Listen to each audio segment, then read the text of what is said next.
While I've been in post, I've been hearing some pretty harrowing stories firsthand of the devastating impact of substandard care and the impact that that has on lives and on loved ones. I remember it was a moment when I met with the families of patients who've been in Winterbourne View that really drove home to me the sense of a sort of national imperative that we change the way we do things and we can make a big difference. And I think in a way the exciting thing is that we have a fantastic opportunity to use the money much more effectively, the money that's available much more effectively, and to change people's lives.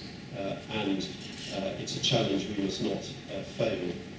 Now I want to mention three of the most important things which provide the environment and context to help you and the organisations you work with to deliver the far-reaching changes that we all want to see for people with learning disabilities. First, safe, appropriate, high-quality care is a key priority for NHS England. Second, the NHS Outcomes Framework for 2013-14 will allow us to measure the quality of services and the outcomes for people with learning disabilities. Now, my frustration is that no member of the public understands what an outcome framework is. But at its heart, it's about measuring whether the money that we're spending is achieving results for people, whether their life, their quality of life, their health, their well-being improves as a result of the things that we do. And so that's a really important change in approach, focusing on the results, the outcomes, rather than the inputs exclusively. Now, this framework includes a specific measure on preventing people with learning disabilities from dying prematurely. And improvements for people with learning disabilities will also have a crucial element of success across, will also be a crucial element of success across the framework as a whole. If we are to address the problem of people dying prematurely across the board, we have to address the problem of people with learning disabilities dying prematurely. And third, transforming care, our national response to Winterbourne View Hospital, sets out a programme of actions to ensure people with learning disabilities or autism no longer live inappropriately in hospital and receive optimum care, care that is right for them, that is designed to meet their needs, not a one-size-fits-all. So by April 2014, every area will have a joint plan to ensure high-quality care and support services for this group of people in line with best practice. By June next year, everyone inappropriately in hospital will have moved to community-based support. And this will mean a dramatic reduction in hospital placements for this group of people.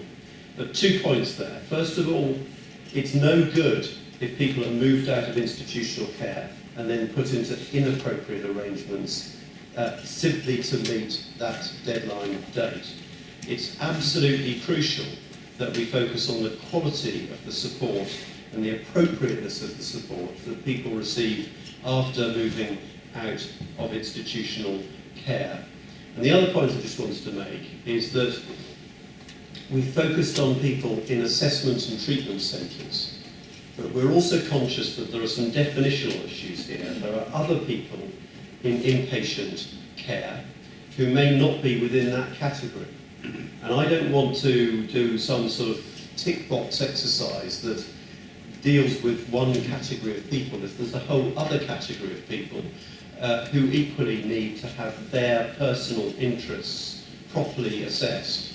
So I've made it clear that we need to spread the approach to ensure that we deal with everyone who is potentially inappropriately in institutional care. I think that's really important. So NHS England, the Care Quality Commission and the Joint Improvement Programme are working together on a quality assurance programme to ensure that individuals are safe now and ensure that the reviews have been properly done. Ex-Winterbourne View residents continue to get the right care and have robust plans in place for their transition to appropriate placements. I can tell you today that real progress is being made with reviewing care plans. To date, 1,317 patients have been identified for review by clinical commissioning groups, and 97% of those reviews have been completed. Any outstanding reviews will be completed by the 31st of July 2013, but I come back to that point. If there are others in inpatient care inappropriately, we must address their needs as well. And I have made it very clear that there can be no hiding place for those who have so calamitously failed people, like those who suffered abuse at Winterbourne View Hospital. I recently announced our plans to bring corporate accountability to failings in hospitals and care homes, making directors that allow neglect and abuse to take place to be held criminally accountable if the failures are serious enough for the failures that have occurred. We announced the consultation last week. I would urge you to respond to it. What I discovered after my appointment last September, and when we were addressing the response to Winterbourne View, was that there is a complete flaw, an absolute flaw, in the regulatory framework that the Care Quality Commission has to work to. If something awful happens in a care home or a hospital, the Care Quality Commission has to first of all serve a warning notice before any consideration of prosecution. If the provider meets the requirements of that warning notice, that is the end of the matter. However awful the failure, the neglect, the abuse, Winterbourne View, for example, they can't prosecute. This is extraordinary. There hasn't been a single prosecution since the Care Quality Commission was established. Now we intend to end that. That's what this consultation is about, to ensure that if serious failures occur, the Care Quality Commission will in future be able to prosecute.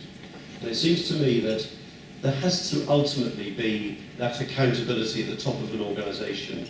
The workers at Winterbourne View rightly were prosecuted, but who allowed that neglect and abuse to take place? Where's the accountability for them? It doesn't exist at the moment, and it's got to change. And we will also introduce a compulsory fit and proper person test for directors. Anyone who wants to be a director of a company providing care will have to be a fit and proper person, and if the Care Quality Commission is not satisfied that that person is a fit and proper person, ultimately they can require their removal from the board. Now, this is quite tough, but I think we have to address culture in the sector, and everyone, it seems to me, if you're making a profit from care, and I don't have a philosophical problem with that at all, if it's great care, fine. But there has to be accountability that goes with the right to make a profit. And that doesn't exist at the moment, and it's got to change. So these plans are currently out for consultation. I'd urge you, as I say, to respond, have your say, so we can really tackle the problem of how we make those at the top of the organisation accountable for failures. Now, I know that some people with learning disabilities and carers are afraid that their voices are not being heard when radical and far-reaching reform of health and social care is taking place, but I'm determined that their voices will be at the heart of what we do.